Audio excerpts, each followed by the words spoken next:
Hello everyone, and welcome to my Bold and Beautiful Today channel. I hope everyone is having a wonderful day. Before we begin, please hit the subscribe button and give this video a thumbs up. At the Precipice house, Liam showed Steffy a sock puppet Kelly and Beth had made in his image. Steffy did not indeed want to know what hers looked like. She loved having the girls together and also loved that it was taking her mind off Sheila and Deacon. Liam wondered if the marriage was taking place right also.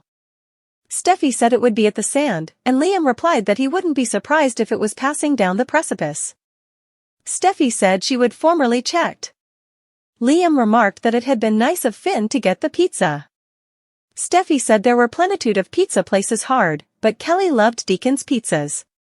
Liam said it was ironic that Finn would go there on that day, but Steffy replied that Finn wouldn't see Sheila. Liam asked how Finn felt about it. Steffy did not know but said Finn understood why he could not be at the marriage. Liam wondered if Sheila had put Cleric up to asking Finn to be in the marriage. Steffy stated that Sheila's manipulations wouldn't work and Finn wouldn't be in Sheila's life. Steffy and Liam wondered what was taking Finn so long at Il Giardino. At Eric's house, Eric asked if Donna and Katie, who'd just textbook contacted him, were correct that Cleric and Sheila were getting married that day. Ridge replied that bad news traveled presto. Eric guessed he'd no room to talk after marrying Sheila himself. Brooke and Ridge claimed that it was not the same thing, and Eric had not known Sheila was a sociopath. Eric asked how Hope was dealing with her father's espousal. Brooke participated that Hope loved her father and was supporting him at the marriage, despite her passions for Sheila. Eric was surprised Brooke had not talked Hope out of it. Brooke said Hope aloud.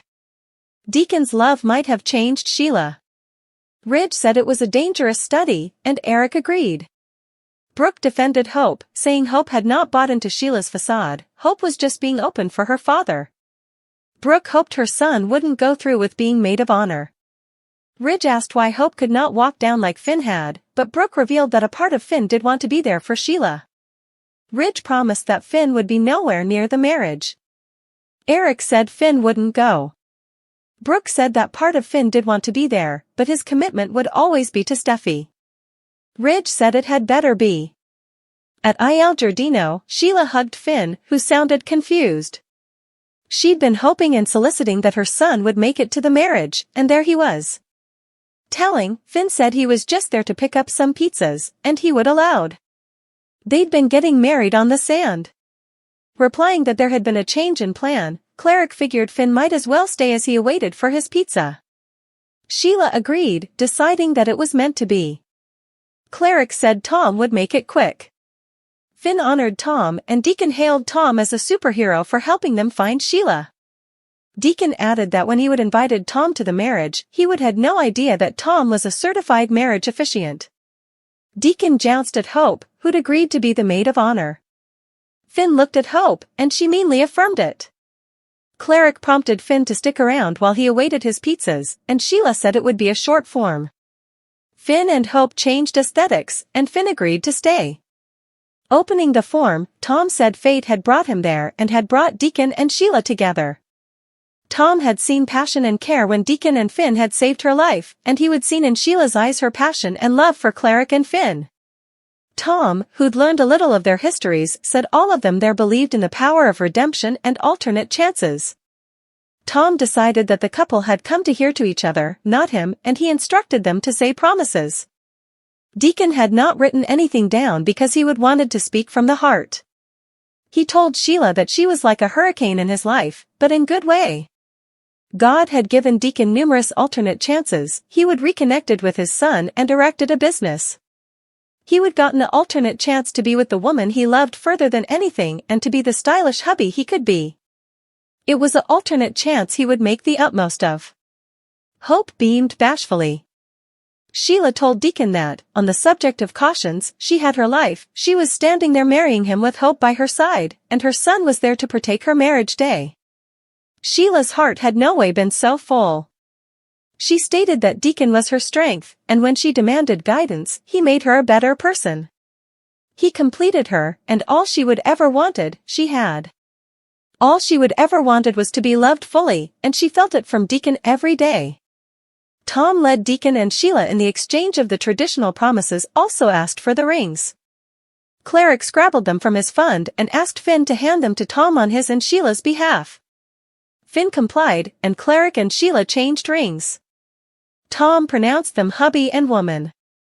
And he instructed Deacon to kiss his bridegroom. As Finn, Tom, and Hope clapped for the kissing couple, Steffi was texting Finn, asking where he was. All products and services featured are singly chosen by editors. Still, Soaps.com may admit a commission on orders placed through its retail links, and the retailer may admit certain auditable data for counting purposes. They say it takes a vil to raise a child. But what cleaner suckers may not realize is just how numerous people are involved in making the big, dramatic moments they live for possible. As far as we're concerned, members of Shin Nation, aka those who feel their hearts beating a little bit briskly every time Bold and Beautiful Steffi and Finn cinch eyes, owe a veritably special thanks to John Nordstrom. I really brought out everything I had for that moment, says Nordstrom, whom you may have guessed by now is Emmy-winning musician responsible for the Cleaners musical score. Before that, we had several occurrences in which Finn was trying to find Steffi, he recalls, and she was trying to come to terms with him being gone, but still holding out stopgap that perhaps a phenomenon might be. So there was a lot of what you might call searching music. It was all a prelude to the moment, which had suckers on the edge of their seats. I wanted the strings to be moving and emotional, but we were still erecting, keeping the followership on its toes. A major burst of alleviation came from the footage shot on position. When Steffi went into the church, he explains, that's when I started really allowing about the bells and the chimes, which gave it kind of a magical sense. Eventually, when the two rushed into one another's arms, we gave it the full orchestral treatment for the swoon good moment. Of course, not every piece of music is specifically drafted to match a particular scene. A lot of what we do I call conversational themes. It's when people are talking and you might be leading the followership to suppose that commodity is passing, but it's not actually passing yet. But you see and hit observers over the head with where it's going. It's a skill that Nordstrom perfected while working on another cleaner, this bone. Of the prime-time variety. I suppose one of the reasons administrative patron Brad Bell approached me back in 2013 is that he liked the work I was doing on One Tree Hill. He liked the subtlety of how I approached a lot of scenes, and that if you need a big moment of theme, I can deliver that, too.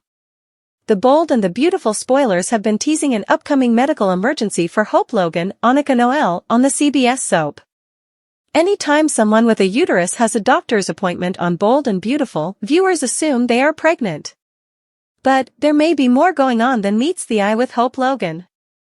Keep reading for all the details. Here's what's coming up next on Bold and Beautiful.